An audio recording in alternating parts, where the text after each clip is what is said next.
Izay no tany Mahajanga fa iverina eto Antananarivo isika nitoy ihany kosa ny fidinana tompondakan-ligina Lamanga ho an'ny Sokajy Ligue 2 ka efa namaraparana sakian'ny voakana andresy ireo ekipa azalazaina fa sangany ao anatin'ity Ligue 2 ity vokatra maromaro azo no fiteniny namana azakino amintsika ao anatin'ity fanadihadiana ity.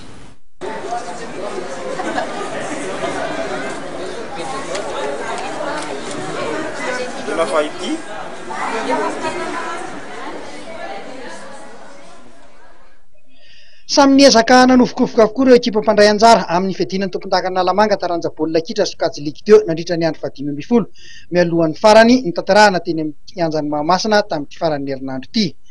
Niady avokoa araka izany ny akamaroan'ireo lalao rehetra nifanesy, anisan'izany lalao an'ny Sidexoi sy ny 4FA natao io atoandro io. Ny Ravahadisala 3-0 no rotota tamin'ity fihaonana ity. Ny ekipa Nalasora nefa no nitarika tamin'ny 2-0 ny alohan'ny fialan-tsasatra.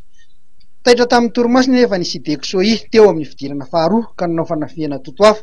Nisy vokan'izany teo amin'ny minitra faha 420 rehefa nahazo penalty izay tafiditra tahiry izy ireo. Mbola nampiny tanjona tamin'ny baolina roa ny sesy tafidiny izany 10 minitra taorian'izay. Nanasahala ny isa ihany nefa ny 4FA tany amin'ny 10 minitra tsy farana ny lalao.